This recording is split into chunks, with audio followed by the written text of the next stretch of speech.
The story begins with Juan, a poor, struggling young man who can't even afford his apartment rent. He works as an artist, and while his art does bring in a little money, it's not much. We see him sitting on the street painting a portrait of a beautiful girl. When he finishes, she's amazed by the artwork. But just as he's about to start a new painting, a luxurious car pulls up. Inside is the richest man in the village. To Juan's shock, with this man is none other than Juan's ex-girlfriend. The rich man purposely humiliates Juan in front of her. He throws money at him and mocks, "Here you go, this should cover your whole day's earnings," then laughs in his face. Juan, embarrassed and wearing only a quarter of his clothes, gathers his stuff and heads to his worn-out car. Honestly, it's hard to tell whether he's driving it or it's dragging him.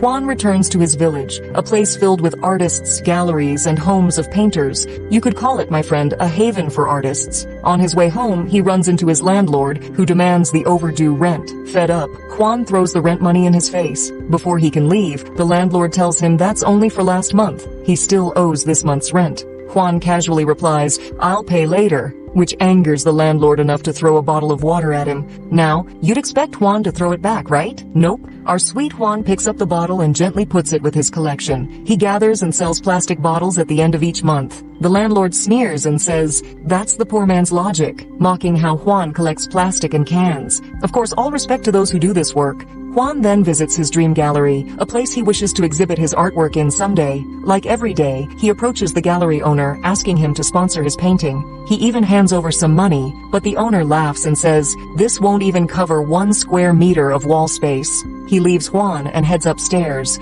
Juan follows him, begging him to display his painting. The owner coldly replies, "Your art is garbage, Juan."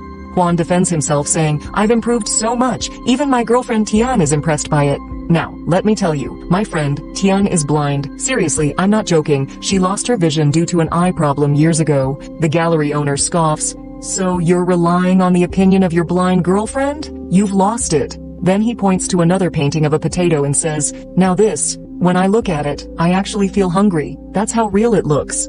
Juan, crushed, doesn't know what to say. Now, about Tian, she can't see, and the only job she could find is working as a massage therapist. Unfortunately, this job puts her at risk of harassment, and people in the place take advantage of her blindness. One day, Juan catches someone harassing her and immediately takes revenge, doing to the harassers exactly what they did to her. He tells them, "Now do you feel what this poor girl feels?" He expects them to regret their actions, but instead, they gang up and beat him. After the beating, Juan and Tian go to the apartment where she treats his wounds. Juan exaggerates, claiming, "I beat them all up without mercy." Tian, who heard the attackers screaming, says, "Yeah, I heard them in pain from the beatings," unaware that it was actually Juan screaming.